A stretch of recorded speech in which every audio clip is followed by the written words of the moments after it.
meeting the creative director of the show made me say yes to the show.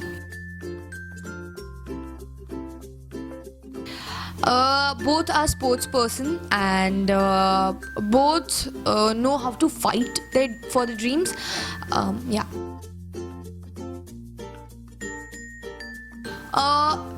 I can say smooth, but of course बीच में bumps आए, but वो तो आते हैं. Okay. अगर ऐसे बात करें सबसे ज़्यादा मस्ती, अगर मैं अपने हाई एक्सट्रीम हैप्पी मूड में हूँ तो मैं और पारस सबसे ज़्यादा मस्ती करते हैं. डिपेंड्स ऑन वंदना अगर अपने पंजाबी वाले मूड में है तो वो भी बहुत मस्ती करती है हमारे साथ. अदरवाइज इन जनरल सबसे ज़्यादा मस्ती पारस करता है और सबसे ज़्यादा शांत मतलब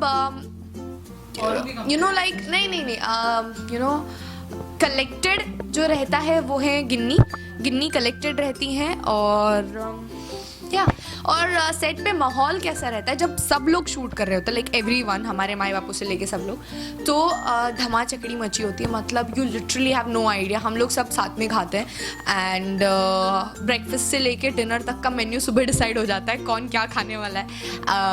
हम सब एक रूम में पड़े होते हैं और एडीज हमें बुलाने आते हैं, वो थक जाते हैं क्योंकि एक बाहर निकलेगा तो दूसरा अंदर चला जाएगा. So it's a complete chaos. अगर दो लोग शूट कर रहे हैं तो वो ऐसे साइलेंट जैसे ज़्यादातर मैं और सूरज अगर हैं तो हमारी ऐसे ही नॉर्मल मस्ती चल रही होती है. But that is also fun. फिर हम उसमें सबको इंक्लूड कर लेते हैं हमारी मस्ती में.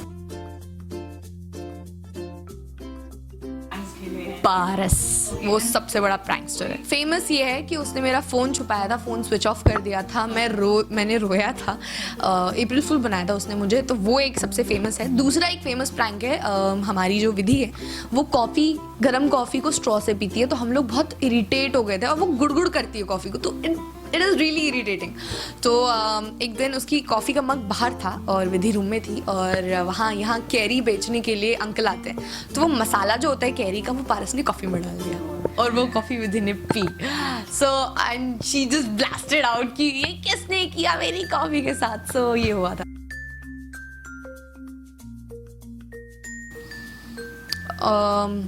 करियर डिफाइनिंग मोमेंट सबसे बड़ा ये था कि मुझे उड़ान मिला. एंड आई एम श्योर कि इसके आगे भी ऐसे कई मोमेंट्स आएंगे जो बहुत ही अच्छे होंगे, जिनके बारे में मैं अभी सोच नहीं सकती, मैं आपको बता नहीं सकती.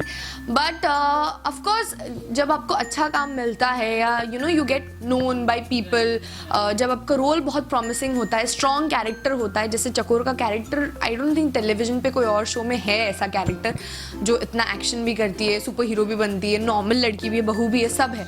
तो ऐसा रोल मिलना ही एक करियर डिफाइनिंग मोमेंट हो जाता है.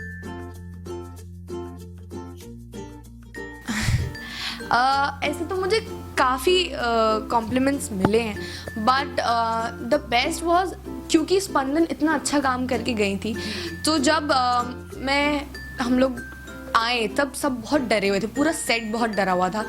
तो क्योंकि अगर लीप वर्क नहीं करता तो शो बंद हो जाता, तो अगर ऑडियंस मुझे एक्सेप्ट नहीं करती तो शो बंद हो जाता. तो लोग ये सोच रहे थे कि मतलब मुझे फिर सबने ये कहा कि तुम बिल्कुल स्पंदन जितना ही इनपुट दे रही हो और हमें फर्स्ट वीक टीआरपी भी बहुत अच्छी मिली थी. लाइक इतनी बड़ी टीआरपी शायद किसी ने लीप नहीं लिया था इतना बड़ा, 2.1 से 3.1 पे. तो वो था. और हमारे जो प्रोड्यूसर थे जिन्होंने मेरी एक मीटिंग हुई थी, उन्होंने मुझसे कहा था हम लोग बहुत टेंस्ड है, अगर ये काम नहीं करते तो बहुत बड़ा प्रॉब्लम हो जाएगा. उन्होंने फिर सामने से आके मुझे कहा कि तुमने बहुत अच्छा किया, ऑडियंस ने तुम्हें बहुत अच्छे से एक्सेप्ट किया और तुम बिल्कुल स्पंदन जैसी हो. तो वो मेरे लिए एक बहुत बर्डन रिलीविंग मोमेंट था, क्योंकि जब आपको अप्रिशिएट किया जाता है कि आपने अच्छा किया है तो वो एक लगता है कि ओके आप मोटिवेट हो जाते हो कि हम और कर सकते हैं, और अप्रिसिएशन भी बहुत अच्छा लगता है. ओके, जो चीज़ को लेके मैं प्राउड हूँ वो ये है कि मैंने गिव अप नहीं किया. I have always worked systematically. मतलब अगर नेटवर्किंग और ये सारी चीज़ें, जैसे मैं बोलती हूँ ये वर्ड मेरा है, मैं जनरली यहाँ आने से पहले मैंने अपने आप को बहुत प्रिपेयर किया था. मैंने सारे प्रोडक्शन हाउसेस के नंबर निकाल के रखे थे, एड्रेसेस निकाल के रखे थे, और ये सारी चीज़ें मैंने करके रखी थी. मैंने बहुत लॉजिकली सोचा था कि यहाँ मैं इतने ऑडिशन दूंगी, यहाँ ये करूँगी, इस तरह से चीज़ें हो सकती हैं. तो और एक है एनर्जी जो होती है कि आप पॉजिटिव सोचो तो आपके साथ अच्छी चीज़ें होती है. जैसे आप लोगों को पता होगा कि मैं पहले चकोर का मैंने ऑडिशन दिया था, फिर कुछ चीज़ें चेंज हुई थी, फिर कोई और चकोर था, और फिर हमने वापस बैक टू मैं चकोर सेलेक्ट हो गई. तो वो ये था कि उन लोगों को कन्विक्शन था कि मैं ज़्यादा अच्छे से चकोर कर पाऊँगी. तो वो मेरे लिए एक बहुत बड़ी चीज़ थी, और मैंने एंड मोमेंट तक होप नहीं छोड़ा था. प्रोमो शूट हो चुका था, मैंने कहा नहीं बट चकोर तो मुझे ही होना चाहिए. तो दैट वाज द थिंग जो मैंने पकड़ के रखी थी. एंड आई थिंक ये हम सबको सब में होना चाहिए कि हमें गिव अप नहीं करना चाहिए, लड़ते रहना चाहिए. So that was it. सबसे बड़ा फेयर ये होगा, एक तो मुझे डर इस बात से लगता है कि मैं अपने आप को खो ना दूँ इसमें.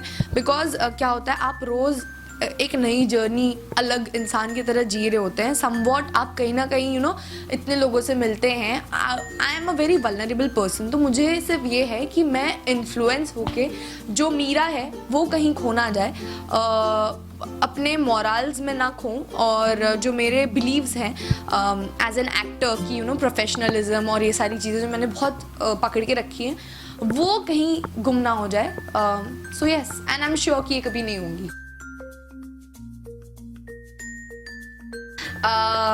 To the viewers of Glitz Vision and Udaan, आप लोगों का बहुत बहुत थैंक यू. आप सबका प्यार बहुत मीन करता है. आई एम सॉरी मैं इतनी एक्सप्रेसिव नहीं हूँ, तो मैं कई बार अपने फैंस को एक्सप्रेस नहीं कर पाती हूँ. बट मैं जेन्युइनली बहुत ग्रेटफुल फील करती हूँ कि आप लोग ने इतना प्यार दिया आज तक, और प्लीज़ आगे भी देते रहिएगा बिकॉज हम आपके बिना कुछ नहीं है. So keep loving us and thank you so much.